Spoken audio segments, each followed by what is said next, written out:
그렇다면 제가 우리 커뮤니케이터님께 이런 질문을 드릴게요. 어떤 직업군으로 구체적으로 취업을 하는지 뭐 주변 분들 포함해서 어떤 예시들이 있을 것 같은데 어떤 직업들이 가질 수 있어요? 일단은 앞에서 설명했던 것처럼 우리가 항공우주 분야에도 다양하게 발사체라거나 아니면 비행체 같은 것들이 여러 가지가 있다고 했었잖아요. 그런 어떤 비행체를 다루느냐에 따라서 직업군이 달라질 것 같은데 인공위성을 연구하시는 분들이 있을 수도 있고 뭐 누리호나 나로 같은 발사체를 연구하시는 분들이 있을 수도 있고 또는 그 외관 자체의 소재를 연구하시는 분들이 있을 수도 있을 것 같고 아니면 인공위성의 궤도나 자세 제어 같은 것들을 연구하시는 분들이 있을 것도 같은데요. 우리나라에서는 이제 국가과학연구소 중에서는 항공우주연구소가 가장 대표적이고요. 그 다음에 국방과학기술연구소에서도 조금씩 연구가 진행이 되고 있고 천문연구원에서도 인공위성 관련된 연구가 진행이 되고 있거든요. 그리고 또 하나 항공우주 분야와 천문학 분야가 밀접하게 연관이 되어 있는 분야가 우주 위험 감시라는 분야예요. 우주 위험 감시요? 네. 우주에서 날아오는 소행성이 어느 날 밤에 태평양으로 떨어졌다. 뭐 이런 기사를 몇 번 보신 적이 있을 거예요. 이런 우주에서 떠다니는 물체들 중에 인공위성이 이제 수명을 다해서 떨어진다거나 아니면은 조그만 소행성들이 지구로 충돌을 해올 때 그 궤도들을 직접 계산을 해서 우리나라나 아니면은 세계 곳곳에 떨어질 위험이 얼마나 되는지를 직접 계산을 해서 경보를 하는 역할을 하고 있는데요. 사실 항공우주 분야에서는 인공위성이나 아니면은 발사체 같은 것들의 궤도를 계산을 하다 보니까 이런 것들의 소행성 같은 것들의 궤도를 계산하는 거가 굉장히 특화되어 있어요. 그래서 그런 분야도 연구가 같이 진행이 되고 있는 것 같습니다. 그런 소행성이나 인공위성의 어떤 위험을 감지하는 직업군도 있다는 건 저는 처음 알았어요. 굉장히 신기하면서도 중요한 역할을 하는 그런 직업이 아닐까 생각을 해보고요.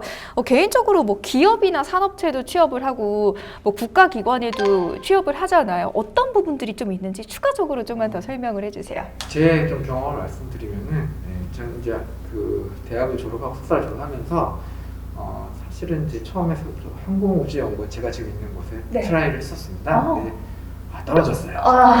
거절당하셨구나. 뭐 서류에서 떨어진 것 같았습니다. 당시. 그러면서 이제 제가 느낀 거는 그때 당시 그래도 이런 항공우주 쪽에서 일을 하면 계속 해야겠다라는 생각이 있었고요. 그래서 그때 첫 직접을 갔던 것이 대한항공이라는 곳이었습니다. 대한항공이요? 네. 그래서 지금 앞에 보시는 비행기가 이제 대한항공에서 제가 이제 개발했던 이제 비행기가 되겠는데요. 대한항공이라는 업체에서 그 처음에는 사실 뭐 계약직으로 들어갔었습니다. 그러다 보니까는 사실 많이 개인적으로 막 힘들었었어요. 근데 이제 그 친구들한테 항상 얘기하는 거는 여러 가지 어려움이 항상 닥치죠. 진로에 있어서. 그러다만 그럴 때마다 항상 얘기하는 거는 그 포기하지 말고 그 언저리에 있으라고 얘기를 해요. 제가 이렇게 얘기를 하는데 그런 어려움들 과정을 계속 거쳐 나가면서 하다 보면 되는 거고요. 그래서 지금 대한항공 또는 항공우주산업 또는 이제 중소기업으로는 뭐 세트랙아이나 어떤 솔탑이라든지 여러 이제 지금은 굉장히 벤처기업도 그렇고 항공우주 관련된 업체들이 굉장히 많이 생기고 통폐합이 되고 있어요. 특히 하나도 이제 최근에는 하나 에어로스페이스라고 해서 많은 업체들을 이제 그 하나 내부에서 오너해서 이런 이제 새로운 이제 항공우주 관련된 업체로 아예 발돋움하기 위해서 이렇게 지금 커나가고 있고요. 그 기업체가 이렇게 조직적으로 많이 이제 변하고 항공우주에 관련된 분야가 이번에 그 누리호를 발사하면서 아마 그 촉진제가 된 것 같아요. 그래서 기업체는 그렇게 되어 있고 저희 정부 출연 연구소 같은 경우는 기존에 했던 연구들 포함해서 좀 더 이제 새로운 방향으로 나아가기 위해서 지금 많이 노력을 하고 있다.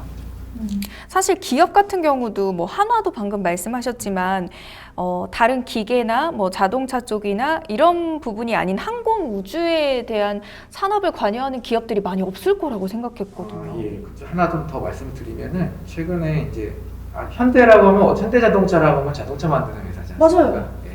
최근에는 이제 현대자동차에서 그 요즘 드론이 워낙 핫하지 않습니까? 뭐 무인항공기, 그래서 이제 무인 택시 이런 부분들이 많듯이 지금 지상에서 어떤 이제 그런 교통 체증에 대한 부분을 해소하기 위해서 지금 그 지상 파브라고 해서 이제 지상에서만 비행체 택시 같이 그런 식으로 이제 경비행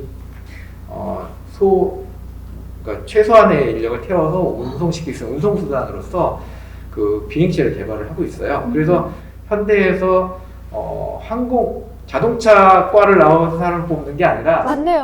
항공과 나오거나 항공우주를 전공을 한 사람들을 뽑아갑니다. 왜냐하면 자동차 하신 분들은 이제 비행기 모르니까, 나는 모르니까. 원리가 좀 다를 수 네. 그래서 이제 이런 부분들을 접목시키기 위해서 지금 최근에는 현대에서 항공우주원대 사람도 많이 보고 있습니다. 꿀 정보를 주셨네요. 네.